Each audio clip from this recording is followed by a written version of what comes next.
देश भर में हिजाब को लेकर सियासत गर्म है।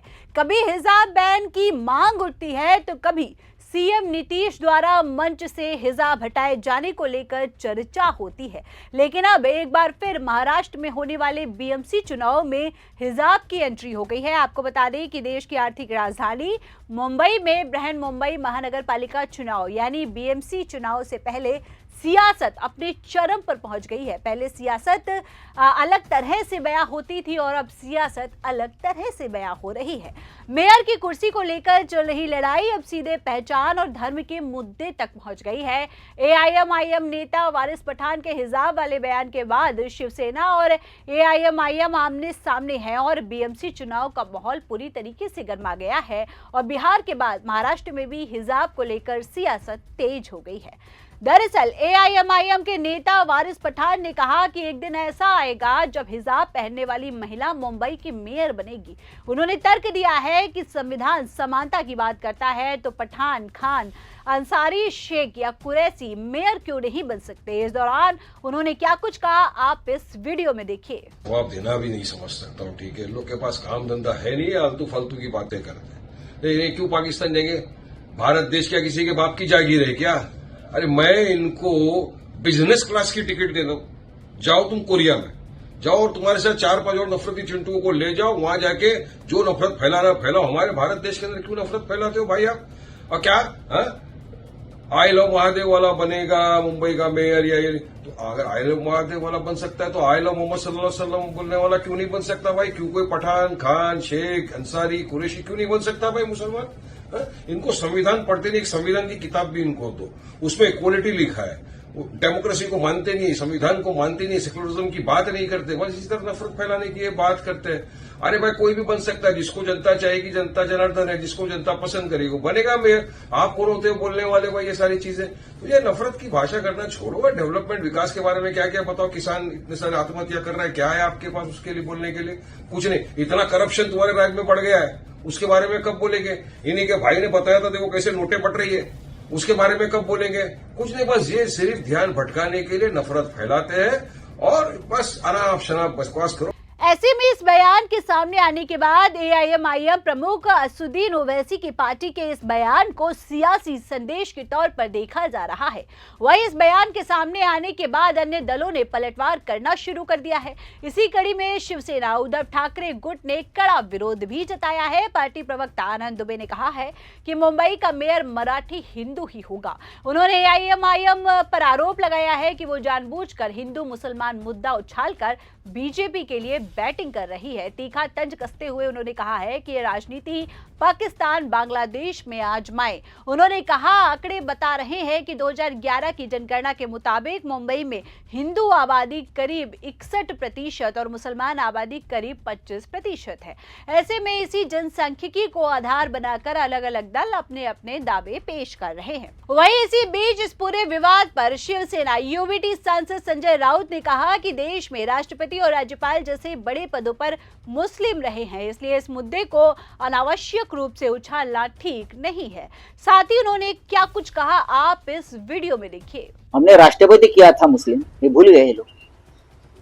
हमने मुस्लिम राष्ट्रपति किया है और भारतीय जनता पार्टी के सरकार में तो मुस्लिम राज्यपाल भी हो रहे हैं। ऐसा नहीं है ना। हमने मुस्लिम राष्ट्रपति कितने देश में कितने मुस्लिम राष्ट्रपति भाजपा ने भी किए हैं। डॉक्टर अब्दुल कलाम, जाकिर हुसैन, फखरुद्दीन अली अहमद, कितने मुस्लिम राष्ट्रपति किए। वहीं शिवसेना नेता मनीषा कायंदे ने एआईएमआईएम नेता वारिस पठान के बयान पर कहा कि वारिस पठान कौन है, क्या मुंबई में उसकी कोई पहचान है? वारिस पठान कुछ भी बोलते रहते हैं, ऐसे लोगों की तरफ हम ध्यान नहीं देते हैं। मनीषा कायंदे ने और क्या कुछ कहा आप इस वीडियो में देखिए। वारिस पठान है कौन? उनकी मुंबई से उनका क्या कोई उनका लोकस स्टैंड है? वो वारिस पठान कुछ भी बोलते रहते हैं, ऐसे लोगों की तरफ हम ध्यान नहीं देते। इसको रिएक्ट करने की भी जरूरत नहीं है। उनको याद रहना चाहिए, हम उनको याद दिलाते कि वो हिंदुस्तान में रहते हैं। दरअसल अब सवाल ये बनता है कि मेयर चुनाव से पहले हिजाब को लेकर सियासत कैसे गर्म हो गई। तो आपको बता दें कि मेयर की लड़ाई को धार्मिक रंग तब मिला जब राज ठाकरे ने उद्धव ठाकरे के साथ आने के बाद ये दावा किया कि मुंबई का मेयर मराठी होगा। इसके बाद बयानबाजी का सिलसिला तेज हो गया।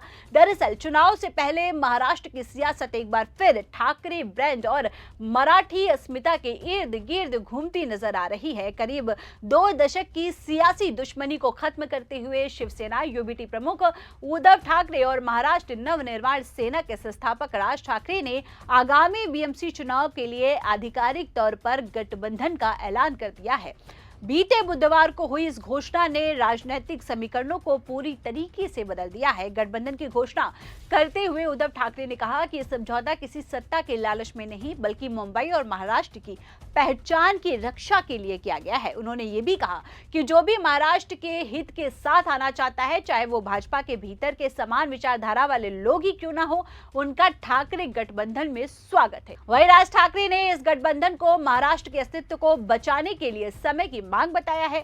ऐसे में सियासी पंडितों का ये मानना है कि ठाकरे भाइयों का गठबंधन मराठी वोट बैंक को एकजुट करने और बीजेपी के नेतृत्व वाली महायुति को सीधी चुनौती देने के लिए बनाया गया है। 2022 में शिवसेना के विभाजन के बाद मुंबई में बिखरे मराठी मतों को फिर से एक मंच पर लाने की ये एक रणनीतिक कोशिश है। वहीं एकजुट ठाकरे परिवार की छवि के जरिए दोनों नेता पारंपरिक शिवसैनिक आधार को वापस साधना चाहते हैं। इसके अलावा उनका निशाना मुस्लिम मतदाताओं पर भी है, जिसने 2024 के लोकसभा चुनावों में उद्धव गुट की जीत में बड़ी भूमिका निभाई थी। आपको बता दें कि उद्धव और राज ठाकरे की नजर मुंबई की कुल 227 वार्डों यानी सीटों में से लगभग 113 वार्डों पर सबसे ज्यादा है। इसमें 72 मराठी बहुल और 41 मुस्लिम प्रभाव वाले वार्ड शामिल है। 2024 के लोकसभा चुनावों के बाद उद्धव के प्रति मुस्लिम मतदाताओं का रुझान बढ़ा है, जबकि राज ठाकरे की पकड़ मुंबई के 26% कोर मराठी मतदाताओं पर मानी जाती है। आपको बता दें कि 2024 के महाराष्ट्र विधानसभा चुनाव और उसके बाद राज्य के नगर परिषद और नगर पंचायत चुनावों में करारी हार के बाद बीएमसी चुनाव ठाकरे के लिए अस्तित्व की लड़ाई बन चुका है।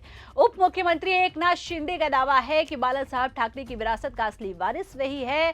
इस पर जनता ने भी मुहर लगा दी है और उन्हें हर चुनाव में वोट देकर जिता रही है। दूसरी ओर भाजपा जो पहली बार मुंबई में अपना मेयर बनाने का सपना देख रही है, उसके 150 प्लस के लक्ष्य के सामने अब ठाकरे भाइयों का गठबंधन बड़ी चुनौती है। भाजपा के दिग्गज नेता और मुख्यमंत्री देवेंद्र फडणवीस ने सार्वजनिक रूप से ठाकरे भाइयों के गठबंधन को खारिज किया है, लेकिन अंदर खाने भाजपा रणनीति का चौंकने हैं। भाजपा को उम्मीद है कि उसकी पकड़ गैर मराठी खासकर उत्तर भारतीय और गुजराती मतदाताओं पर मजबूत है, जो कुल आबादी का लगभग 30 से 35% तक है।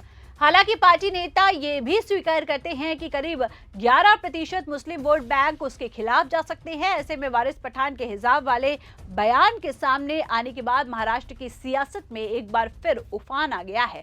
खैर, मेयर किसका होगा, कौन होगा, ये तो चुनावी नतीजों के सामने आने के बाद ही पता चलेगा। आपका क्या सोचना है इस खबर के बारे में, आप हमें कमेंट करके जरूर बताएं। अगर आपको वीडियो पसंद आई हो तो वीडियो को लाइक करें, हमारे चैनल को सब्सक्राइब करना बिल्कुल ना भूलें। मिलते हैं आपसे अगली वीडियो में, तब तक के लिए हमें दीजिए इजाजत। धन्यवाद।